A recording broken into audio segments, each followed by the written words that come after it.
Hello, Tracy here from the Wildlife Garden. I catch up with you all at last. I've been very poorly with shingles for the last 24 days or so. Still struggling with it a bit, but it's easing, slowly getting there. So I haven't been out at all. I haven't moved from my sofa really. But anyway, it's no mow May. And for me it's no mow summer, but I thought I'd have a look at my no mow May garden. There's my little robin on the post. Can you see him? Hello. He's just flown off. I'll show you where the nest is actually. They've got a lovely nest. Let's slowly go down. The nest is in this ivy. He's been going in and out all day with mealworms, and the female. The female's a bit more tentative. The male's taking food, but the female's a bit shyer. Anyway, no mow May. I'll take you to my garden. Here we go. The grass is just beginning to grow. You can see there's dandelions in it. My point is, when you see adverts for no mow May, you just see a garden full of wildflowers. Well, that doesn't happen to most people. To get wildflowers in your garden, you've got to have an ancient garden, possibly, and the seeds are dormant, or you've completely removed the topsoil and made the soil suitable for wildflowers. What I'm noticing in mine, because this is about 3-4 years now that I haven't mowed, is certain things are starting to come up that weren't there before. I can see there's wild carrot coming, not wild carrot, is it parsley? What? No, gosh, pause. Sorry about that. Yeah, it's cow parsley coming up in my garden. I've noticed clumps of cow parsley. I don't think it's going to flower this year, but that's starting to grow. There's lots of ragwort coming up, which is important for the cinnabar caterpillars. And cowslips. Cowslips have been slowly spreading around the garden for a while now. But yeah, there's no flowers in my garden, but that doesn't mean I need to mow it. We have got oxeye daisy there, but I put that in. What will happen is that you'll have lots more beetles and lots more insects in there. So it's shelter as well as flowers. We'll carry on up the garden, and then I'll show you the next part of my little lawns. And I call them, they're not really lawns because I don't tend them, grass areas. And these grass areas I do cut, because some parts of the garden need to have shorter grass. This is where I have a lot more ground nesting bees. So I do cut this little section. But the other bit of section I just cut a path. So I'm just saying that you don't necessarily have to have a garden full of wildflowers to have a wildflower garden, to have a wildlife garden. Just shelter is as important to insects as flowers are. So my grass really offers lots of shelter, and it'll stay uncut until September, October maybe. Right, and now I'll do a little tour of the garden. Under the apple tree, where I removed that large shrub, is now a bed of forget-me-nots. It's gone wild with forget-me-nots. This can happen because they do stay dormant, and then the light hits them and they come up. They're beautiful, looking gorgeous. Green alkanet's at its best at the moment. Very fresh, dark blue flowers. Stunning. The white currant here is looking good, and red currant. Holly's still got a couple of berries on it. The raspberries are beginning to flower, a great source of pollen for bees. Yeah, it's all looking very lush while I've been ill. I've had a lot of rain, and it's been cool. Freezing cold, but cool. It's warmed up nicely now. I'd love to show you the rose. Look at this rose.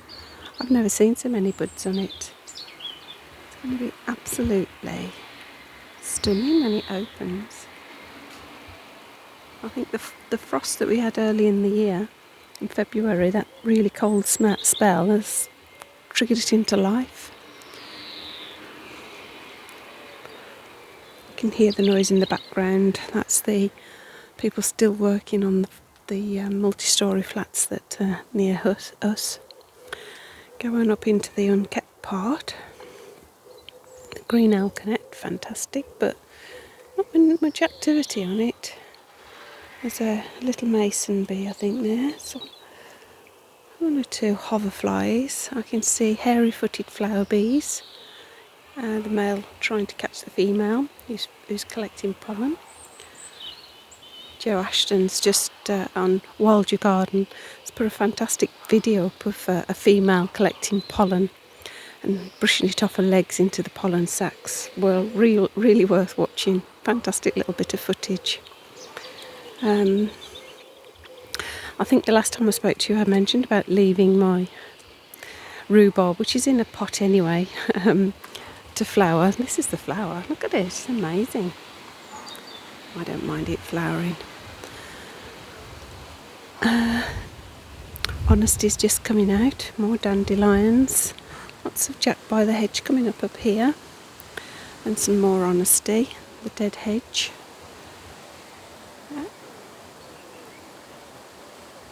Cleared that table. I'm going to put all my pots with bulbs in there to die down over the year.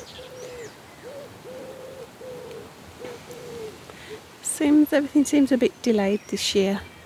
No flowers on there yet. Usually this is covered in flowers normally, not open yet. Nettle bed's looking lush. There's the nettle bed.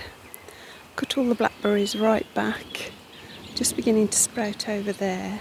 I know they are sprouting in the middle here, but they've got to get their growth on. Green alkanet, found a scarlet tiger caterpillar on this, so worth having for that. I didn't realise it was a food source for scarlet tiger caterpillars. So that was a great find. We did have the moth in the garden last year, so yeah, well worth keeping. The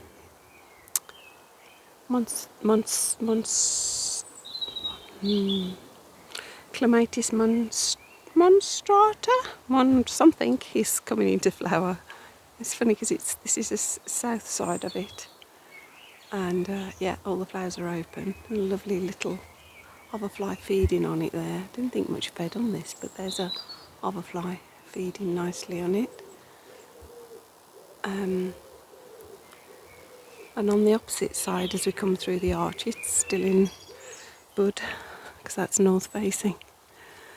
So if we turn round, you can see into the sun, I'm afraid. No flowers on that side. Robins singing beautifully. I'm feeding their little chicks regularly now. Apple trees due to come into flower. Yeah, it's all just very dense. Just need more flowers to bring the insect activity up. Haven't seen many bees this year. Been very quiet, a bit concerning. I did potatoes. They're just starting to push through.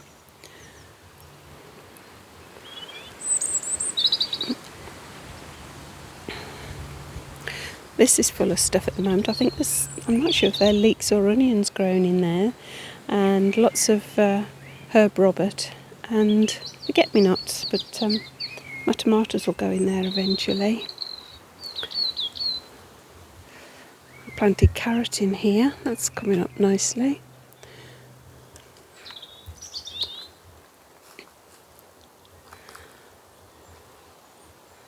Yeah.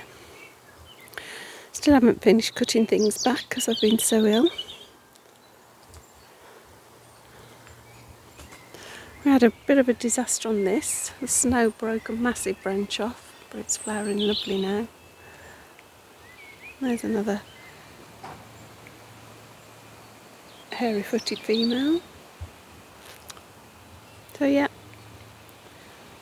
Mine isn't a wildflower meadow because I can't grow a wildflower meadow as it's too shady with the trees, but I just let the grass grow.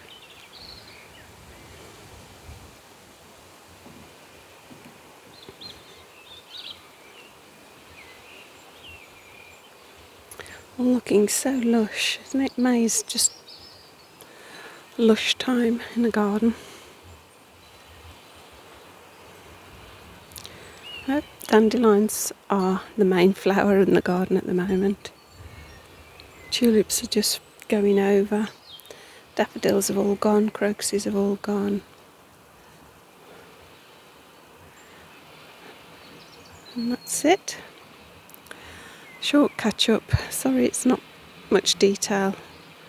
Wood pigeon having a little drink down there. Yeah, as I'm not well, I just need to go and rest up again. So I hope I can catch up with you again all soon, and I hope you're all well. Oh, lovely red mason bee there, look.